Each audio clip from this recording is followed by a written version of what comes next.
Come on, you guys, let's show 'em how to party Ponyville style. Come on, you guys, let's show 'em how to party on the go. Hello, Bronies and Pegasisers, and welcome to the Canterlot Voice, Canterlot.com's one and only official podcast. I'm your host, Erlenmeyer, and this is my co-host, Nemi. Hello, everybody. It's good to be back again for another episode. Yes, it is. I haven't been on here in so long. College stuff. Well, your education and real life is more important. That's what we always say. But still, it's good to have you on for today's episode. Yes, it is. How many episodes has it been? 6? Maybe 5? I think about, 6? Yeah, I think 6, really. Mm-hmm. It's been a while. Well, good old Erlenmeyer's back. Alright.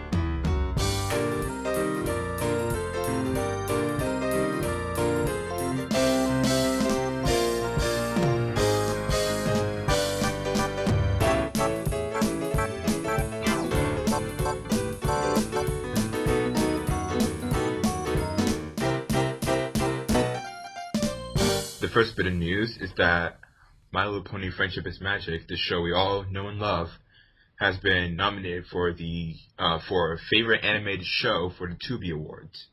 Wait, My Little Pony? What show is that again? I've never heard of this show before. What are you talking about? I know, it's like this weird new show. It's about ponies. Oh, I should, watch that, because it sounds interesting. Yeah, apparently there's already 2 seasons. Wow, no kidding. Anyways, so the Tubi Awards, nominated for what again? Sorry? The Tubi Awards. I think it's like it's kind of like a lesser Grammys or Emmys. I'm not sure. I don't really watch awards shows, and you can go to the website and you can vote for your favorite show. It has other categories like best music, I think. Yeah, best cast, best returning show, best canceled show, least villainous villain. Well, was it just nominated, or has the winner's been chosen yet, or is it still on nominations? I think it's still in nominations. If you go to the website, which is inside the Equestria Daily post, you can go down and vote for it under favorite anime show. Ah, sweet. Well, everybody who's listening, just get voting, because, My Little Pony definitely needs to win an award for what it's brought together. By that, I mean the Brony community and families and just everyone watches the show. It's great. Nemi, I believe you have the next bit of news. Oh, yes, and this is a doozy, and it's involving the BronyCon documentary. Now, I follow Mike on the Microphone on Tumblr, which is a blogging thing. I'm sure most of the listeners know about it. But anyway, he put up a post 5 hours ago today, and now I actually saw this when it was still fresh. And basically, he got called a message from Seth. I have to assume that's Seth who runs Equestria Daily, right? We got a call, and a certain individual was looking for a song. It turns out that this individual, and this is a direct quote from what Mike's put up here. Turns out the individual was John Delancey. He asked him if he could make lyrics for a song he wanted to do for the BronyCon documentary, and Mike took him up on his offer. So after that, John went into a meeting and got the BronyCon documentary staff together, and they actually liked what he had written. However, they felt that it would serve him better if he did not work entirely on his own. As such, he teamed Mike up with Amy Keating Rogers. Wow. I know, right? I know. So it says here he can finally talk about one of the secret projects. So just before your listeners jump the gun, we have not been snooping around and getting information that we shouldn't know. This has been put up by Mike himself, so obviously it's available to share now for people to know. So yeah, Mike on the mic doing a song with Amy Keating Rogers for the BronyCon documentary, which is phenomenal. So congrats to him. Yeah, congrats, Mike. I don't know if he has even if he's even heard of us, but if he does end up listening to this one day, congrats on getting such an awesome job, man. Yes, congratulations to you, Mike. Well, very, very well done. But now, moving on to our next piece of news, Erlenmeyer, if you'd like to take it away. Alrighty. Our next piece of news is a new fan-made movie called Friendship is Magic, The Rise of the Galliacs. Galliacs, that sounds familiar. Never mind me. Go on, do tell. What is this Rise of the Galliacs? The Rise of the Galliacs is a movie, obviously. It's going to be like a full-length movie, I think about like 1.5 or 2 hours long. And it has to do with Shining Armor and his wife, Cadence. I almost forgot her name there. But apparently, Celestia wants to use that old castle that we saw in the first 2 episodes as Shining Armor's new castle. So they want to like revamp it and everything. So whenever Spike goes into like the basement or the antechamber, he awakens a fragment of the evil spirit that possessed Luna and turned her into a Nightmare Moon. So it goes and escapes, and it possesses Celestia instead, and then everything just goes crazy, just goes oatmeal. So basically, pretty much the bad guys are coming back with a vengeance and just completely taking over. Yeah, and on top of that, apparently the elements of harmony have been rendered useless. Oh, oh dear! When you just said that, I instantly thought of Sonic Chaos Emeralds. Oh dear! I'm sorry. Oh god, that's crazy. That's pretty bad, as you might imagine. So yeah. So Shining Armor, Cadence, and the main 6 only have one option left. Celestia created a magical countermeasure called the Galliacs, which she created in case something like this happens. So I guess they have to go on a quest to find it. Talk about careful backup planning. Mm-hmm. Well, oh, go ahead. Oh, and on the post it has some concept art. Apparently there's going to be scenes in Lost Pegasus, and it has like Applewood up there, as you guys might remember from the canon map. I love that. I love how there's places named after certain things, like Manhattan and stuff like that. And they even have a little animatic, and I can just say that the voice acting is amazing. This looks pretty darn good, actually. Look at this. I just looking at one of the first comments on this. It just says, "It's all Spike's fault. I knew it would be him." Oh dear. It just reminds me of Friendship is Witchcraft. Oh god, yeah. Yes, definitely. And no wonder the voice acting is so amazing. Aurora and Rina-chan are actually in this. Oh, no way. Wow, so looking forward to hearing more information about that, and I guess we're going to move it on to the Threads on the Rise now. Mm-hmm. Mr. Erlenmeyer, would you care to take it away on what threads are on the rise? First thread we have was started by Flutterscotch, and it's called Ridiculous Cuteness Involving a 4-year-old and Ponies. Let me say that it is absolutely adorable. Oh, look at that. That is adorable. And in case you guys don't know, there is a picture on the thread. Apparently, I think it is Flutterscotch's friend's daughter. He gave her some post-it notes that are My Little Pony themed, and she wrote little letters to Celestia and put them along the wall. Oh my god, that's so cute. Ah, my heart, I can't. That is just so adorable. Mm-hmm. So the next thread is called Pony Dreams. As you guys know, ever since you become a brony, you've probably had a dream about ponies at one point. I can't say I have.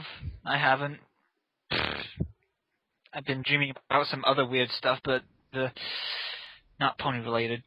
Yeah. Anyways. So this thread is just like a thread where you can post what kind of dreams you've had, and I can just say this: there are some pretty interesting dreams in here. I can't really contribute because I've not had any dreams per se about, ponies or anything like that. Mostly my dreams are usually about. Sonic. No, not even Sonic. My dreams are so vivid, I just hardly remember most of them. But anyway, I had a dream last night. I was in a My Little Pony manga version episode. That would be that's actually pretty interesting. I'd love that actually. That was full of Twilight sparkles. What? It was like I had a dream last night. I was in a My Little Pony manga version episode that was full of Twilight sparkles. That's amazing. I think there was this one dream where somebody I have to find it, but I read it. They said that they were like in a forest, and this pony just ran up to them screaming and kicked them in the nether regions. And he said he felt that it was so vivid, but he still didn't wake up, and he found himself like lying on the ground, and one of the ponies were like apologizing or something. So yeah, let's just hope none of you have had such bad dreams about that. Wow. So yeah, had pony dream. Well, put it in that thread and share it with you. All right. So what's next? All right. The next one is a pretty interesting one. It's called A Minor Analysis of the Elements of Harmony, and it was started by Solaria. Basically, Solaria noticed that the elements of harmony, when they are used on Discord and Nightmare Moon, revert them back to their original state. So Discord went back to Stone, and Nightmare Moon went back to being good old Luna, as you guys all know. So he was wondering whenever Celestia told the main six to go get the elements of harmony, whether it would even work at all, because changelings are changelings. They weren't evil per se, but they were just looking for food. So would it have just drove them out, or what would have it done to bring it back to a normal state or restore order? That is quite interesting, yeah, because we obviously didn't get to see what happened because they got captured to like an army of changelings between the elements, them and the elements. Yeah, that's actually quite an interesting question. He or she goes on to question who or what decides the norm in Equestria anyways. Is it the elements? Is it Celestia and Luna, or what? I'm just putting my personal opinion in here, but I think the elements might actually predate Celestia and Luna. Because of how they work. Because they said, didn't Celestia say that, Celestia's obviously a she, sorry about that. Celestia said that she once wielded the elements with Luna to defeat Discord, was it? No longer connected to them? Yeah. That to me seems to think, the elements are clearly older than Celestia, and Celestia's been around for a long time. Oh yeah, I actually had a little interesting thought where maybe the elements are actually kind of sentient, some shows have an artifact that has some sort of consciousness to it, Maybe elements are the same way. The elements are alive, in a sense? Yeah, maybe. Ooh, that'd be interesting. They've all got their own personality. Obviously, because they're named after them. They've got a loyalty personality, the kindness one, the magic one. That one escapes me, the magic one. How is magic personalized? I mean, obviously we've got Twilight Sparkle, but what would the element itself look like if it was projected itself into the world as an actual pony? Well, that is weird. I can't really think of that. I mean, I was just thinking that the show says friendship is magic, so maybe magic's supposed to be friendship, Boom! That's it.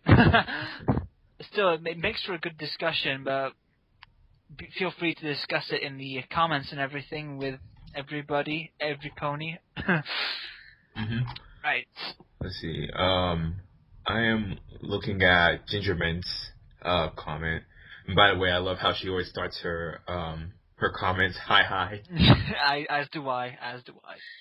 Just to keep up with the time limit, we're going to be moving on to the featured artist, if that's okay.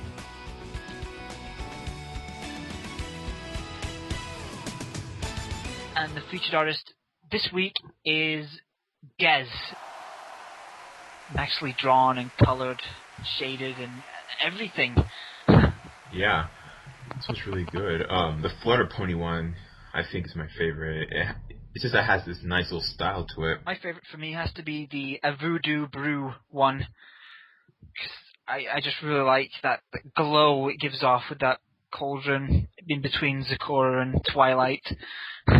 Actually, it kind of reminds me of like old like storybook kind of art, like whenever you're a kid and you open like a book, you see all those little hand painted like art in the pictures, Oh yeah, now that you say it, I do. Now that you say it, I do see it. It's that is just amazing. Actually, Mm-hmm. that's all really I can say. So yeah, the featured artist for this week is Gez, who does phenomenal pieces of work, which you should definitely check out and give her some feedback because they're just amazing. Mm-hmm. Right. So, do you want to just ask the question for the discussion? Yep. All right. So today's discussion is, what tribe pony would you be and why?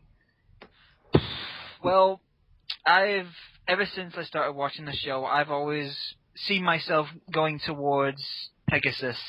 Not because of how epic Rainbow Dash and how cute Fluttershy is and all that, but generally just because I like flying.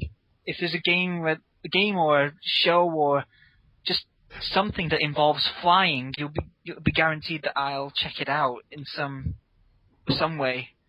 Because I love flying. Like when I went on holiday, abroad, I took a plane and I just absolutely loved looking out the window, just being above the clouds and the ocean and the land and everything. So for me, it just has to be Pegasus because, well, I love flying. I love being in the sky. Well, if I had to choose a tribe, I would be a unicorn. As you guys all know, I'm a really big egghead. Hence my name, Erlenmeyer, as in the Erlenmeyer flask. And it's just that I guess I want to know if it's called science, the workings behind magic. I'd like to learn how that works, Yeah. So I'd be a unicorn, and I'd probably be in Twilight's library all the time reading, I guess. I must read all the books. So yeah, I'd really like to see how magic works and everything in Equestria. It's like they said in Thor, just putting it in real quick, magic is just science that we don't fully understand yet. Mm-hmm.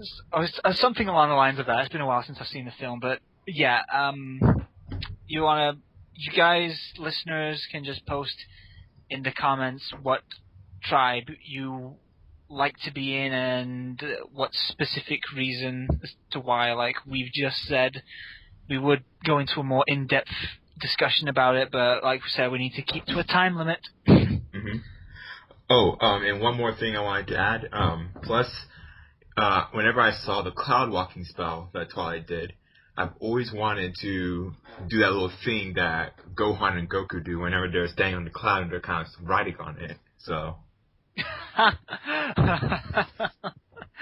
Oh, I know what you mean. Yes, that would be interesting. That'd be fun. Oh dear. Well, yeah, I think that goes with the discussion. Shall we move it on? Yep. Alrighty then. So our last bit is cool things, and Erlenmeyer, would you like to kick it off with your cool thing? Yes, sir. My cool thing is a fan fiction. It's called Bronygeddon. Oh, that's not ominous at all. And despite the name, I think the name could be better, but it is actually a really good fanfic. It's 5 chapters in, and it takes place mostly in the real world. And I say mostly for a reason. I won't spoil it and say why, but basically, bunch of the Earth, the powers of the ponies that they love, like people, they call them unicorn, or magical bronies. They can use magic. Some people sprout wings and are able to walk on clouds. And other people, whoa, I just heard like a really big explosion outside. I just heard that too. What in tarnation? Well, it might be like fireworks, but it's too bright outside. I guess it's coming from the game. Right, okay. Well, anyways. Anywho. Yeah, they got like superhuman strength, or they get an enhancement of like their natural talent. Like some of them might play music really well, others are really good healers, and there's a character in it who has boundless energy, so they haven't slept in months. Okay, what is that? I'm getting Let's distracted. not focus on the big booming scary noise. Let's keep going. Alright, so what's your cool thing? My cool thing is a YouTube video, which is not Sonic related again. It's kind of Halo. Oh my god. A thunderstorm? No, it is completely clear out. Anyway, it's a video which is, if any of you listeners have ever heard of a YouTube series known as Arby and the Chief. Oh, yes. Yes, you're familiar with it? Well, the recent episode came out today, and I thought it was actually cool enough because it does involve My Little Pony. Yes! Large gasps all across the world when they hear this. But yeah, I watched the episode. It's basically the Chief pretty much is a closet brony. He like completely rejects it when people ask him about it, but ultimately he is a fan. But it kind of goes a bit too far, kind of. Oh. Yeah, he's got pictures up of the main six, not doing anything rude or anything like that. It's just normal, casual pictures of them up on the walls everywhere. Wow. And then he like the Arbiter finds out about it, and then the Chief comes in with a knife, so you're thinking it's gonna go from bad to worse, but actually it doesn't.